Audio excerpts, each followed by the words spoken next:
ধুবুৰীত উদ্ধাৰ সপ্তদশ শতিকাৰ যুদ্ধাস্ত্ৰ। ট্ৰেক্টৰেৰে হাল বাই থাকোঁতে উদ্ধাৰ কেইবাটাও কামান আৰু গোলা। প্ৰাথমিক ধাৰণা অনুসৰি মোগলে যুদ্ধত ব্যৱহাৰ কৰিছিল এই অস্ত্ৰ। এই অস্ত্ৰ উদ্ধাৰ হৈছে বৰুণডাঙ্গা গাঁৱৰ শ্বহীদুৰ ৰহমানৰ পথাৰত। বৰ্তমান গোলকগঞ্জ আৰক্ষীয়ে চমজি লৈছে এইসমূহ অস্ত্ৰ। পুৰাতত্ব বিভাগেহে নিশ্চিত কৰিব পাৰিব অস্ত্ৰসমূহৰ সবিশেষ। যোৱাকালি আবেলি ৩ বজাত তামাহাট থানাৰ অন্তৰ্গত বৰুণডাঙ্গা গাঁৱৰ শ্বহীদুল হক চাহাবে তেওঁৰ খেতি পথাৰত ট্ৰেক্টৰেৰে হাল বাইছিল।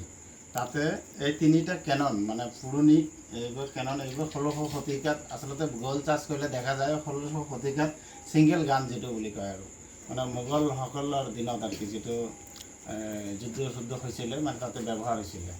আৰু এনে চাৰ্চ কৰিলে আকৌ গম পোৱা যায় যে অসমতো তেনেকুৱা মোগলৰ লগত যেতিয়া অসমীয়া সৈন্যই যুদ্ধ কৰিছিলে তেতিয়া এই অস্ত্ৰবোৰ ব্যৱহাৰ হৈছিলে।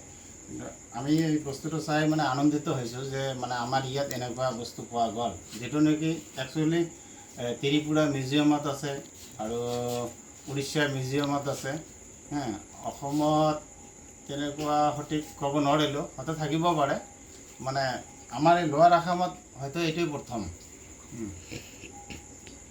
এতিয়ালৈকে আপোনালোকৰ লগত বিভাগীয় কৰ্তৃপক্ষ বা ডিপাৰ্টমেণ্টে আপোনাৰ লগত যোগাযোগ কৰিছিলে নেকি, বা আপোনালোকে কাৰো লগত যোগাযোগ হোৱা নাই। এতিয়া আমি এই মিডিয়াৰ যোগেদি আহ্বান জনাওঁ যে আৰ্কিঅ'লজি যিটো ডিপাৰ্টমেণ্ট আছে তাৰে বিষয়ববীয়াসকলক লগতে প্ৰশাসনক যে এইটো বস্তু সিহঁতে উদ্ধাৰ কৰি ধুনীয়াকৈ যাতে মিউজিয়ামত ৰাখি দিয়ে, চৰকাৰী যিটো সংৰক্ষণ কৰিব লাগে, যিটো নীতি নিয়ম আছে সেইটো কৰিলে হ'ল আৰু। এইটো পাই আমি আসলে গৰ্বিত হৈছোঁ যে পুৰণি ইমান দিনত এটা পুৰণি চিন যিটো আমি পালোঁ আৰু। সেইটো আমাৰ সৌভাগ্য আৰু।